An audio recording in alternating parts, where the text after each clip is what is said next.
నమస్తే welcome to VS 99 news ముందుగా headlines చూద్దాం. కుప్పంలో ప్రజాస్వామ్యాన్ని చంద్రబాబు కూని చేశాడు. భూమన కరుణాకర్ రెడ్డి. బీజేపీ రాష్ట్ర ప్రధాన కార్యదర్శి శ్రీ గుజ్జల ప్రేమేందర్ రెడ్డి మీడియాతో మాట్లాడుతున్నారు.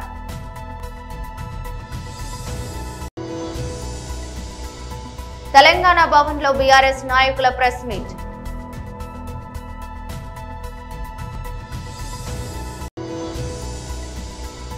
పహల్గాం అమరులకు నివాళి కార్యక్రమంలో జనసేన అధ్యక్షులు పవన్ కళ్యాణ్. హైదరాబాద్ నుంచి వెళ్లిపోయిన 4 పాకిస్తానీలు.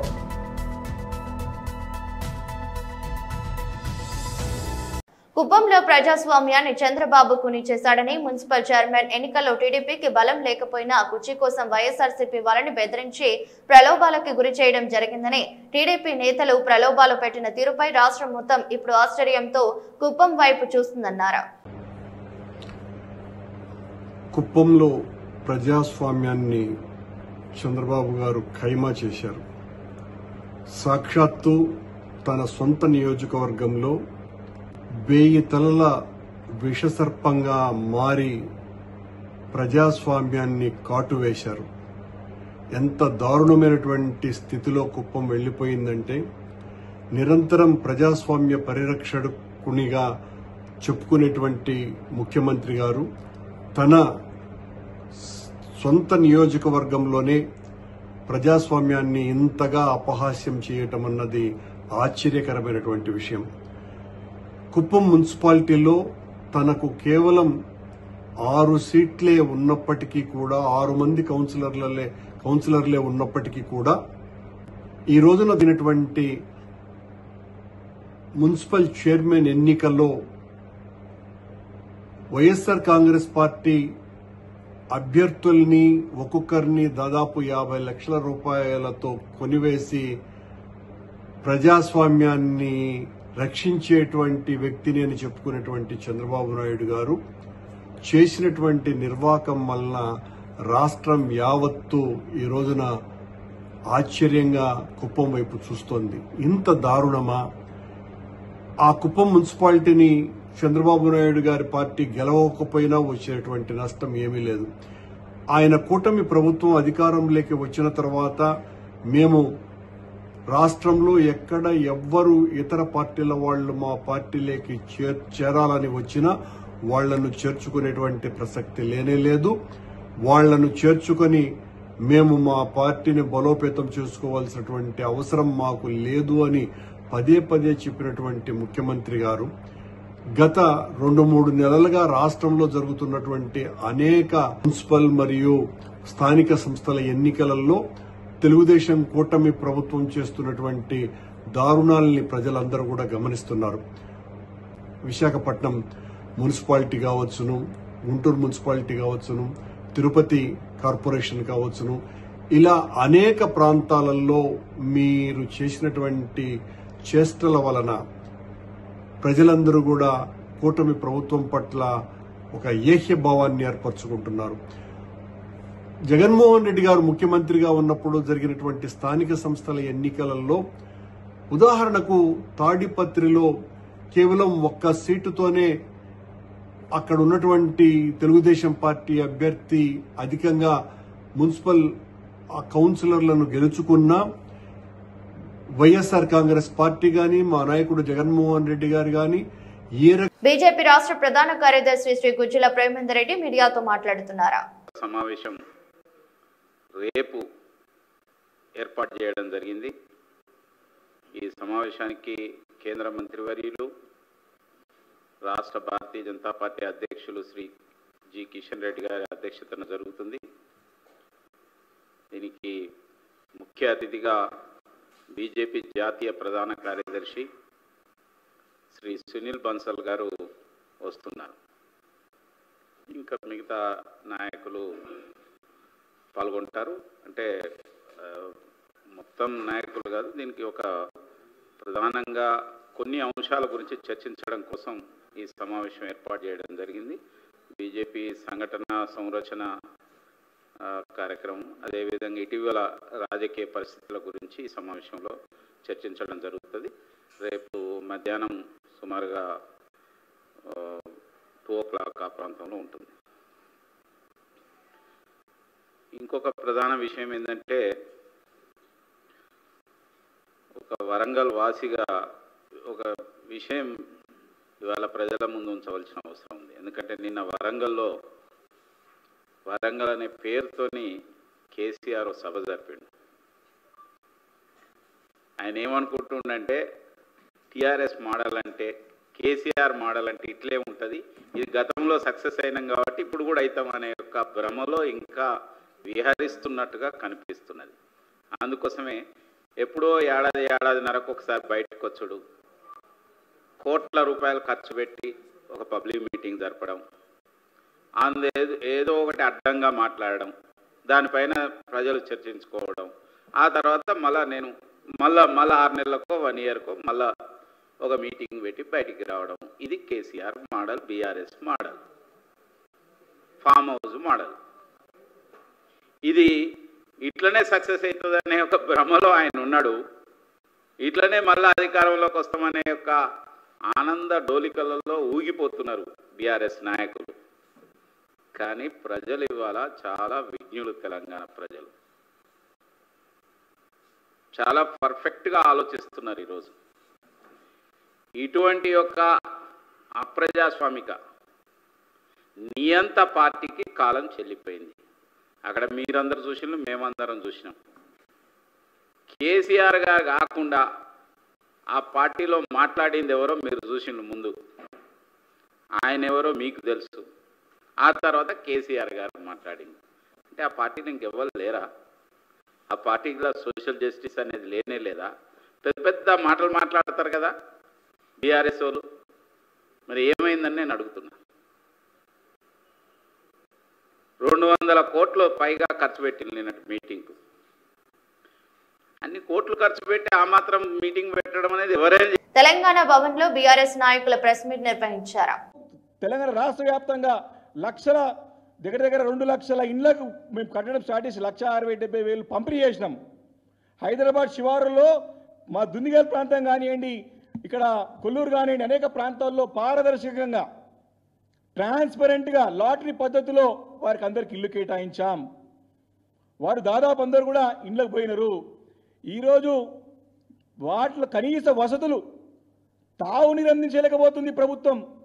16-17 నెలలు అవుతుంది. వాళ్ళు ఇంట్లో తాళం వేసుకొని ఉంటే వారికి నోటీసులు. ఈరోజు ఈ యొక్క అసమర్థ ప్రభుత్వం, ఈ యొక్క అసమర్థ నాయకత్వంలో, చేతగానితనంలో మీరు ఖాళీ మీరు ఇళ్లలో ఇమీడియట్ నివాసం ఉండకపోతే మేము దీన్ని తగిన చర్యను తీసుకొని ఈ 2 BHKని పేరు తీసేసి మళ్ళీ ఇందిరమ్మ పేర్ల మీద ఖాళీ ఉన్న ఇళ్ళని వేరే వాళ్ళకి కేటాయిస్తానికి ప్రభుత్వం దుశ్చర్యకు పాల్పడుతూ ఉంది. వాళ్ళు ఇల్లు కట్టలేరు, ఇందిరమ్మ ఇల్లు కట్టరు, చేత కాదు. 2 సంవత్సరాల దగ్గర వస్తూ ఉంది. ఎక్కడ మట్టి దవ్వలే పని ఎక్కడ స్టార్ట్ కాలేదు. కానీ మేము కేసీఆర్ గారు కట్టించినటువంటి ఆత్మీయ భవనాలు అవుతున్నాయో 2 bedroom డిగ్నిటీ హౌసింగ్ అవుతుందో దాని స్కీమ్ కింద ఇచ్చేటువంటి ఇళ్ళన్నింటినీ కూడా మీరు నోటీసులు ఇవ్వడం జరిగింది. ప్రతి ఒక్కరు కూడా ఈ సమస్య కారణం మరి ఎవరు? ప్రభుత్వం కాదా? ఈ యొక్క 2 పడగల ఇళ్ళలో తాగునీరు అందించలేకపోతున్నారు, కనీసం డ్రింకింగ్ వాటర్ అందించలేకపోతున్నారు. అక్కడ ప్రజలుండి చాలా పెద్ద ఎత్తున కుటుంబాలు వచ్చినాయి కాబట్టి సరఫరా చేయండియా బాబు అంటే అధికారులు పట్టించుకోక, వారికి సమస్య పరిష్కారం చేతగాక ఈ రకంగా నోటీస్ ఇచ్చి మళ్ళీ ఇళ్ళని ఖాళీ అయిన తర్వాత ఖాళీ ఉన్న ఇళ్ళని చెప్పి వేరే వాళ్ళకి ఇచ్చే ప్రయత్నం చేస్తోంది ప్రభుత్వం. దీన్ని మానుకోవాలా? తక్షణం ఈ 2 పడకల గదుల ఇండ్లు ఏవైతే గతంలో కేసీఆర్ గారు నాయకత్వంలో కట్టి పేదలకు ఇచ్చేట్టు ఇండ్లు ఏవైతున్నాయో వాటన్నిటి కూడా మౌలికమైన సదుపాయాలు తక్షణం కల్పించడానికి మరి ప్రభుత్వం ముందుకు రావాలి. లేదా పెద్ద ఎత్తున ధర్నాలు, ఆందోళనలు తప్పవు. మరి ముఖ్యమంత్రి గారు సమీక్షలకు ఏ సబ్జెక్టులు లేనట్టు, ఏ సమస్యలు లేనట్టు, ప్రజల్లో అందరూ బాగున్నట్టు, అందరూ కడుపు నిండి ఉన్నట్టు అయినట్టు లెక్క అనుకొని ఆయన అందాల పోటీలపైన సమీక్షిస్తున్నాడు. కానీ ఈరోజు అనేక సమస్యలు ఉన్నాయి, అనేక ఇబ్బందులు ఉన్నాయి. చాలా వర్గాల ప్రజలు ఇబ్బంది పడుతూ ఉన్నారు. వాటికి పరిష్కారం చూపెట్టే విధంగా సమీక్షలు జరపాలి తప్ప ఈ రకమైన అందాల పోటీలపైన పెట్టి సమీక్షించి గాలికి వదిలేస్తా అంటే మాత్రం ఊరుకునే ప్రసక్తే లేదు. మీరు చాలా తెలివిగా తప్పించుకునే ప్రయత్నం చేస్తూ ఉన్నారు ముఖ్యమంత్రి రేవంత్ రెడ్డి గారు. వారు ఒకటేమో కేసీఆర్ గారు మొన్న జరిగినటువంటి రజతోత్సవ సభలో స్పష్టత లేదంటాడు ఒకసారి, ఇంకోసారి ఏమో ఇప్పుడు దీనిపైన మా రెఫరెండం కాదు, చివరి 6 నెలలలో లాస్ట్ 6 మంత్స్లో మా గురించి రెఫరెన్స్ మాట్లాడానంటే ఇప్పుడు నేను ఏమీ చేయను, హామీలేం నెరవేర్తించను, లాస్ట్ 6 నెలల ఎన్నికల ముందు ప్రజలకి ఏదో నేను మీద వేసేసి వాళ్ళకి ఏదో బిచ్చంలాగా వేసేసి నేను మళ్ళీ ఓటు దండుకుంటాను ఒక దురాలోచనతో ముఖ్యమంత్రి గారు రేవంత్ రెడ్డి స్పష్టంగా అర్థమవుతా ఉంది. ప్రజలు దీన్ని గమనిస్తూ ఉన్నారు. చివరి 6 నెలలనే నేను చేస్తాను, ఇప్పుడు అన్నీ నేను చేయను, ఇప్పుడు దోచుకుంటాను దాచుకుంటాను, లాస్ట్లో నేను ఏదో పంచుకొని నేను మళ్ళా ప్రభుత్వంకి వస్తాను, మళ్ళా నేను పదవి చేపడతానని ఒక ఆశల పల్లికలో ముఖ్యమంత్రి రేవంత్ రెడ్డి గారు స్పష్టంగా కనబడుతుందని చెప్పి సందర్భంగా నేను మనవి చేస్తా ఉన్నాను. పాల్గాం అమరులకు నివాళి కార్యక్రమంలో జనసేన అధ్యక్షులు పవన్ కళ్యాణ్ మాట్లాడారు. కశ్మీర్లో సరిహద్దుల్లో తూటాలు పేలితే, ఉగ్రవాదులు తూటాలు పేలితే దాని ప్రకంపనలు భారతదేశం అంతా ఎలా పాకిందో మనందరం చూస్తున్నాం. అది మన పార్టీ మన జన సైనికుని కూడా చంపేస్తున్నది ఆ ఉగ్రవాదం. ముఖ్యంగా కశ్మీర్ అండ్ మెయిన్ మనం ఆయన కుటుంబాన్ని పరామర్శకెళ్ళినప్పుడు వారి సతీమణి మాట్లాడింది, వాడి పిల్లలు ఎంత ఘాతుకంగా చంపారంటే, ఎంత క్రూరంగా చంపారంటే ఐడి కార్డ్స్ తీసుకొని నువ్వు హిందువా కాదా ఐడి కార్డ్స్ అడిగి, లేదంటే ముఖ్యంగా మన మసూదన్ గారి సంఘటన అయితే ఆయన సతీమణి గారి మాటల్లో సరిగ్గా 3 రోజుల ముందు వెళ్ళారంట బెంగళూరు నుంచి 3 కుటుంబాలతోటి వెళ్తే, నేను అన్ని రోజులు మామూలుగా మోడర్న్ డ్రెస్సులు వేసుకున్నాను, కానీ ఎందుకు ఆ రోజు మధుసూదన్ అంటే ఆయన అడిగారంట, డ్రెస్ వేసుకుంటే మోడర్న్ డ్రెస్ వేసుకుని బొట్టు పెట్టుకోకూడదా అని అంటే, ఆ సంఘటనకి ముందు సరిగ్గా ఒక అరగంట ముందు బొట్టు పెట్టుకున్నారంట. ఆవిడ చెప్తుంది ఏంటంటే, బొట్టు పెట్టుకున్న తర్వాత నేను కాదని కూడా అబద్ధం కూడా చెప్పలేం కదా తప్పించుకోవడాకన్నా, అలా దొరికిపోయాం మేము. ముందు అరుపులు వినిపించినాయి, తుపాకీ శబ్దాలు వినిపించినాయి, కింద పడుకున్నాం, నా చేయి కూడా పట్టుకున్నాడు, పిల్లలు కొంచెం దూరంగా ఉన్నారు. ఇదంతా కుటుంబం దాదాపు అలాగే ఆ గ్రౌండ్లో దాదాపు ఆ ఏరియాలో 400 నుంచి 500 మంది ఉండిపోయారు టూరిస్టులు. మసూదన్ గారు ఆయన సతీమణి చేయనే పట్టుకొని, ఏమవుతుంది మనకేమవుతుంది నువ్వు చూడకంటే ఆ బూట్లు చప్పుళ్ళు చాలా తాయితీగా వచ్చి, అంటే ఎందుకు మాట్లాడుతున్నానంటే ఎంత కోల్డ్ బ్లడెడ్తో చంపారంటే మనం ఊహించుకోలేం. అంటే షికారుకు వచ్చినట్టుగా వచ్చి వేటాడి వెళ్ళిపోయారు మనుషుల్ని.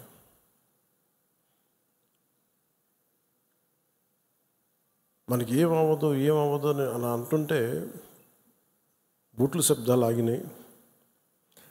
ఆవిడికి తెలిసిందల్లా తుపాకీ శబ్దాలు వినిపించినాయి.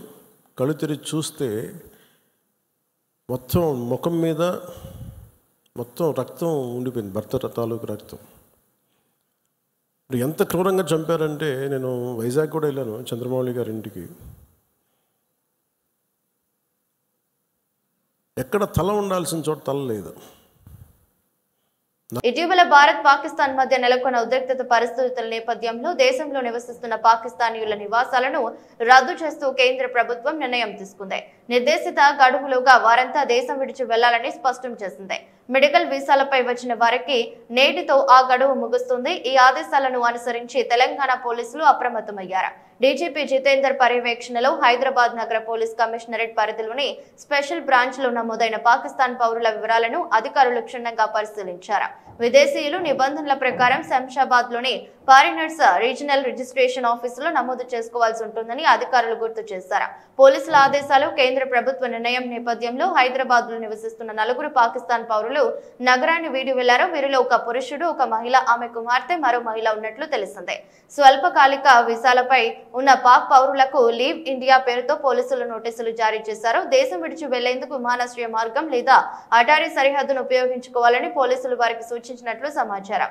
గడువు తర్వాత కూడా దేశంలోనే కొనసాగితే కఠిన చర్యలుంటాయని పోలీసులు స్పష్టం చేశారు.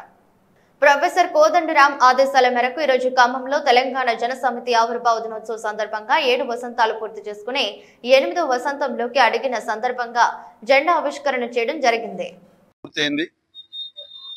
ప్రొఫెసర్ కోదండరాం గారు తెలంగాణ రాష్ట్ర సాధన కోసం నాటి జాయింట్ యాక్షన్ కమిటీ తెలంగాణ పేరుతోటి ఒక కమిటీని తీసుకొని కలిసి వచ్చే రాజకీయ పార్టీలన్నీ కలుపుకొని 2009 కేసీఆర్ అరెస్ట్ తర్వాత చాప చుట్టేసి కేసీఆర్ మూలన పడేస్తే కోదండరాం గారు ఢిల్లీ వెళ్ళి ఎక్కే కడప దిగే కడప అనకుండా అందరినీ కలిసి కన్విన్స్ చేసి మేడం సోనియా గాంధీ గారి దగ్గర జైపాల్ రెడ్డి గారి ద్వారా వెళ్ళి నాటి స్వర్గీయ జైపాల్ రెడ్డి గారు మొదలు తెలంగాణ వ్యతిరేకంగా ఉన్న ఈ రాష్ట్రంలో జరుగుతున్న అనేక సంఘటనలను దృష్టిలో పెట్టుకొని వారు కూడా సమైక్యవాదం నుండి ప్రత్యేకవాదానికి తీసుకొచ్చిన ఘనత కూడా దాంట్లో ప్రొఫెసర్ కోదండరాం గారు, జయశంకర్ గారు ఎంతో కీలక పాత్ర పోషించారు. జైపాల్ రెడ్డి గారు కూడా తెర వెనుకుండి పార్లమెంట్లో అన్నాడు బలంగా ఉన్న రాజకీయ పార్టీలను కూడా కన్విన్స్ చేసి మరి తెలంగాణ బిల్లు పెట్టిన రోజు వారు అమోఘమైన పాత్ర పోషించి మేడం సోనియా గాంధీ మనసు కరిగి తెలంగాణ తల్లి సోనియా గాంధీని ఒప్పించి తెలంగాణ పార్లమెంట్లో బిల్లు పెట్టడం జరిగింది. ఆనాడు 2014 ఫిబ్రవరి 2వ తేదీనే ఈ తెలంగాణ బిల్లు పార్లమెంటు ఆమోదం పొందింది. కాబట్టి ఇవాళ రాష్ట్రంలో ప్రధానంగా ఈ 10 సంవత్సరాల బీఆర్ఎస్ ప్రభుత్వం ప్రజా వ్యతిరేక నిర్ణయాలు, నియంత పాలనను ఎండగట్టాలనే ఉద్దేశంతో ఈ పార్టీ ఏర్పడి కేసీఆర్ అప్రజాస్వామిక చర్యలన్నింటినీ కూడా ఖండిస్తూ ప్రజల ఆనాడు కాంగ్రెస్ కానీ లేకపోతే ఇంకా కమ్యూనిస్టులు కానీ నోరు మూసుకొని ఇళ్లలో పడుకుంటే ఇందిరా పార్కు రద్దు చేశారు. ధర్నా చౌక్ అని ఇందిరా పార్కు రద్దు చేస్తే హైకోర్టుకు మా పార్టీ ప్రధాన ఉపాధ్యక్షులు ప్రొఫెసర్ పిఎల్ విశ్వేశ్వరరావు గారి సారథ్యంలో మరి హైకోర్టుకు వెళ్ళి స్టే కూడా తేవడం జరిగింది. కాబట్టి ఆ తర్వాత అనేక కార్యక్రమాలు ఈ రాష్ట్రంలో పోడుభూముల సమస్య కానివ్వండి, నిరుద్యోగ సమస్య కానివ్వండి, కులంలోకి కొట్లాట అనే కార్యక్రమం నిజాం కాలేజ్ గ్రౌండ్లో పెడితే ఆనాడు కేసీఆర్ ప్రభుత్వం కోదండరాం సారు గృహాన్ని అర్ధరాత్రి ముట్టడించి తలుపులు పలగొట్టి ఆయన్ని అకారణంగా అరెస్ట్ చేసిన సందర్భం, ఆయనతో పాటు వందలాది మంది మా పార్టీ శ్రేణులను కూడా అరెస్ట్ చేశారు. అంటే ప్రజాస్వామిక హక్కుల కోసం పోరాడే ఏ శక్తినైనా ఏదో ఒక ముద్ర వేసి వాళ్ళు పక్కకు పడేసేటువంటి కార్యక్రమం దాన్ని కేసీఆర్ గారు స్వీకరించారు. కాబట్టి ఈ నియంత పాలనను తుదముట్టించాలనే సంకల్పంతో ప్రొఫెసర్ కోదండరాం గారి సారథ్యంలో కలిసి వచ్చే శక్తులతోటి సామాజిక తెలంగాణ సాధనే ధ్యేయంగా మా పార్టీ గత 7 సంవత్సరాలుగా పనిచేస్తా ఉంది. ఇలా జమ్మూ కాశ్మీర్లోని పహల్గాంలో ఏప్రిల్ 22న పర్యాటకులపై జరిగిన ఉగ్ర దాడికి నిరసనగా బీఆర్ఎస్ పార్టీ జీహెచ్ఎంసీ కార్పొరేటర్లు అసెంబ్లీ ముందు ఉన్న అమరవీరుల స్తూపం వద్ద మృతుల కుటుంబాలకు నివాళులర్పించారు. ఈ సందర్భంగా జీహెచ్ఎంసీ కార్పొరేటర్లు మాట్లాడుతూ పాకిస్తాన్ దేశద్రోహులను తక్షణమే మట్టి కరిపించాలని హెచ్చరించారు. ఇప్పటికైనా దేశ ప్రధాని ఉగ్రవాదులను హతం చేసి దేశాన్ని రక్షించాలని కోరారు.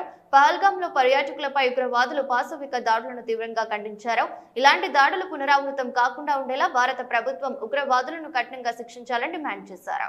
ఏదైతే కాశ్మీర్ లో జరిగిన దాడిని ఖండిస్తూ మేము ఇక్కడ గ్యాదర్ అయ్యి వాళ్ళ కండోలెన్సెస్ తెలపడం జరుగుతుంది. నిజంగా ఇది చాలా దుర్మార్గమైన చర్య.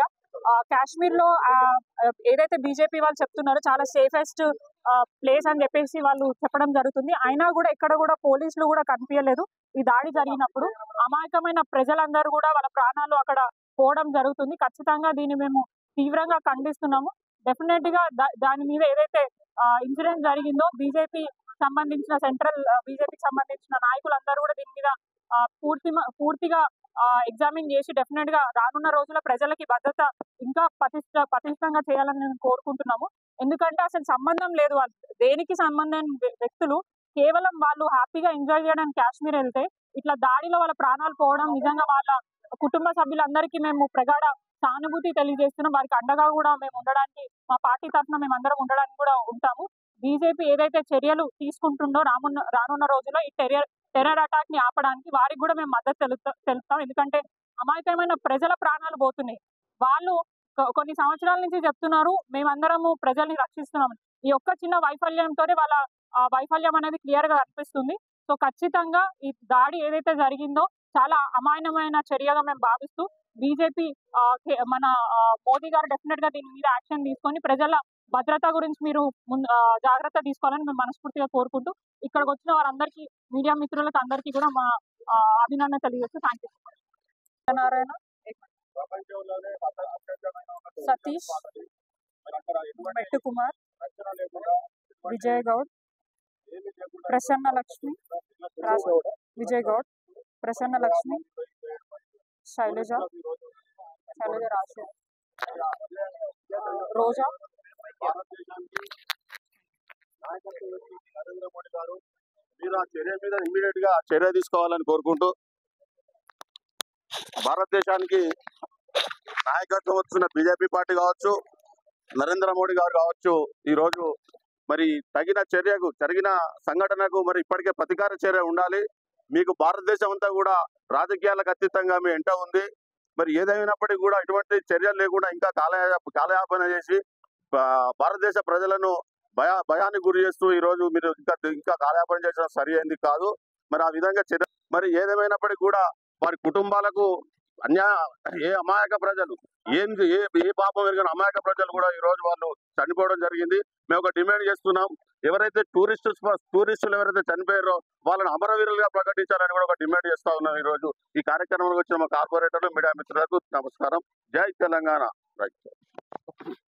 వార్తలు ముగించే ముందు మరోసారి హెడ్లైన్స్. కుప్పంలో ప్రజాస్వామ్యాన్ని చంద్రబాబు కూనీ చేశాడు భూమన కరుణాకర్ రెడ్డి. బీజేపీ రాష్ట్ర ప్రధాన కార్యదర్శి శ్రీ గుజ్జల ప్రేమేందర్ రెడ్డి మీడియాతో మాట్లాడుతున్నారు.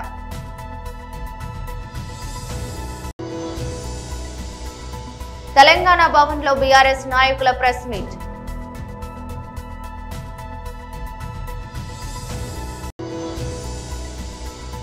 పహల్గాం అమరులకు నివాళి కార్యక్రమంలో జనసేన అధ్యక్షులు పవన్ కళ్యాణ్. హైదరాబాద్ నుంచి వెళ్లిపోయిన 4 పాకిస్తానీలు.